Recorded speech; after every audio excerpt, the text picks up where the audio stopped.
સુરત બારડોલીના ઇસરોલી ગામ નજીક આવેલી મીઢોળા નદીમાં ધૂળેટીની ઉજવણી બાદ નહાવા પડેલા 4 યુવાનોના ડૂબી જવાથી કરુણ મોત થયા છે।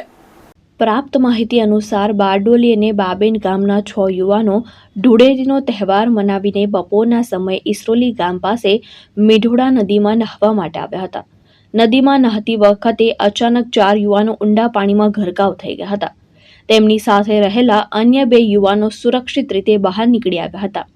ઘટનાની જાણ થતાં જ બારડોલી ફાયર વિભાગની ટીમ તાત્કાલિક ઘટના સ્થળે પહોંચી હતી।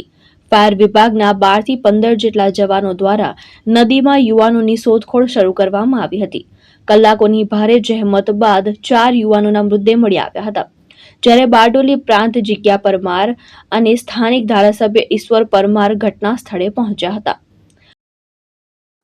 આજરોજ બારડોલી અને બાબેન ગામના 6 જેટલા યુવાનો જો ધૂળેટીનો તહેવાર પતાવીને પછી નાહવા માટે બારડોલીના નજીક જ ઇસરોલી ગામ છે, જે મીંઢોળા નદીના પટમાં નાહવા માટે આવેલા હતા। નાહવા જતા 6 માંથી 4 યુવાનો ડૂબી જવા પામેલ છે।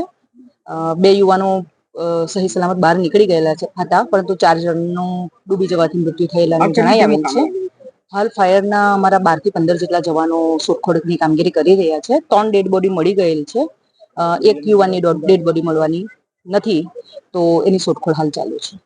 હાલ બારડોલી ડિસ્ટ્રિક્ટ ફાયર હેડક્વાર્ટરને કોલ મળેલો હતો। બારડોલી ઇસરોલી ગામે મીંઢોળા નદીના કિનારે 4 યુવાનો ડૂબ્યાનો અમને ડિસ્ટ્રિક્ટ હેડક્વાર્ટરના કંટ્રોલ રૂમ પર અમને કોલ મળેલો હતો, જેના સંદર્ભે અમારા ડિસ્ટ્રિક્ટ ફાયર હેડક્વાર્ટરની ટીમ ઘટના સ્થળે આવેલ હતી, જેમાંથી 3 મૃતદેહો યુવાનોના અમે બહાર કાઢેલા છે તથા એક યુવાનના મૃતદેહની બોડીની શોધખોળ ચાલુ છે। યુવકો હાલ જે છે 4 યુવકો, એમાંથી 3 યુવકો બાબેનના છે અને એક યુવક બારડોલીના છે। પ્રશાંત પટેલ, દ્રષ્ટિકોણ ન્યૂઝ, બારડોલી, સુરત।